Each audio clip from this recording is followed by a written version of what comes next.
आपलं आरोग्य आपली जबाबदारीमध्ये या ठिकाणी विद्यार्थी आहेत, विशेषतः आळस न करता त्यांनी दररोज या ठिकाणी स्वतःची प्रॅक्टिस करण्यासाठी, स्वतःला आरोग्य स्ट्रॉंग करण्यासाठी या क्रीडा संकुलला, जिल्हा परिषद ग्राउंडला रनिंग वॉकिंग करत असतात.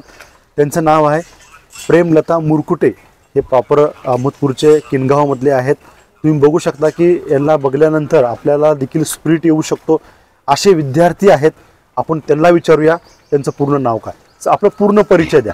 माझं नाव मुरकुटे प्रेमला नारायण. मी 6 महिने झाले इथं लातूरमध्ये आलेले आहे आणि 3 महिने झालं ग्राउंडची प्रॅक्टिस करते. मेन म्हणजे मी फार्मासिस्ट आहे. तर माझं असं होतं की प्रायव्हेट मध्ये जॉब नाही करायचा मला आणि गव्हर्नमेंट मध्ये करायचा, पण इथं आल्यास कळालं की आपलं आरोग्य पण सांभाळणं तितकंच गरजेचं आहे. मेन म्हणजे कोरोना ज्या वेळेस आलता ना त्यावेळेस भरपूर जण असे होते की विकनेस होते आणि जे विकनेस असल्यामुळे त्यांना कोरोनावर मात करता आली नाही. की त्यामध्ये मला हे कळालं की आपण टॅबलेट शिवाय आपलं आरोग्य सुद्धा सांभाळू शकतोय, जेणेकरून टॅबलेटची काही गरजच नाही. आणि इथं आल्यास असं कळालं की आपण अभ्यासामध्ये सुद्धा जर सकाळी उठलो तर फ्रेश माइंड असतं आपला आणि त्यामुळे आपला अभ्यास पण चांगला होतो. आणि समजा आपण तसंच झोपलो नाही, आळस केला किंवा नाही आता मला झोपायचंय, तर आपला दिवसभर काहीच अभ्यास होणार नाही. आणि मेन म्हणजे आपण जर प्रॅक्टिस मन लावून केली ना, असं कोणाची जबाबदारी नसून नये की नाही तुला हे करायलाच पाहिजे, तर एक ग्राउंड मध्ये एक ते हे आहे, एक वीक पॉइंट आहे. जर तुम्हाला हे टार्गेट करायचं म्हणलं तर नाही ते करू शकत नाही आपण. तेच काय आपण 100 मीटर सुद्धा चालू शकत नाही. आणि तेच जर आपण स्वतःहून आपल्या मनातून जर केलं तर आपण 10 किलोमीटर सुद्धा रनिंग करू शकतो. मी माझंच उदाहरण देते. मी जवळपास अडीच ते 3 महिने झालं.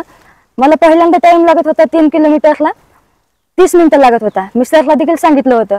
पुन्हा मग नाही म्हणलं, आपल्याला टार्गेटच करायचंय, नाही लागलं तर ठीक आहे म्हणलं, आपलं आरोग्य तर आपल्याला सांभाळता येते ना.